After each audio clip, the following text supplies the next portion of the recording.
Bonjean. Ça bacouette. Ah, ça bacouette. Ça quoi? Bah, ça bavarde, quoi. Ça bacouette. Ça bacouette.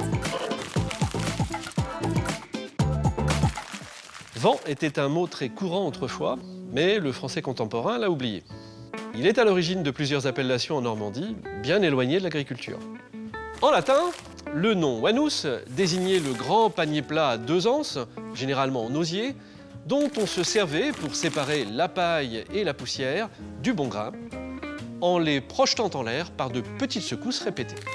Arrondi, ce panier était toutefois un peu plus large au-delà des anses. C'est cette forme et l'aspect rainuré de la coquille, proche de la vannerie, qui explique que le mot vent s'applique à Barfleur et à Saint-Valahougue, à la palourde. La variante féminine vanne, attestée depuis le XIIIe siècle, est employée pour sa part dans la Hague et à Cherbourg, pour la coquille Saint-Jacques, pour les mêmes raisons.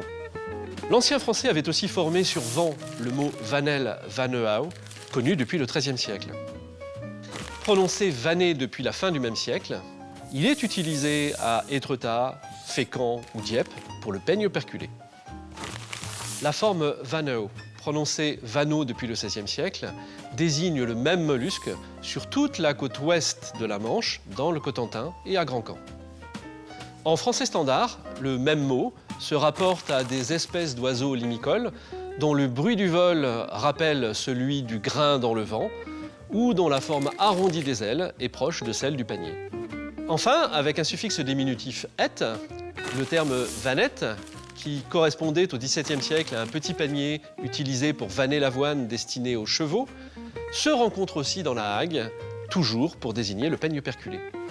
Ces exemples montrent une nouvelle fois à quel point les espèces marines ont pu être rapprochées des animaux terrestres, insectes ou mammifères, ou encore des objets agricoles, pour être dénommées par les populations locales. Alors, qu'est-ce que vous en dites ?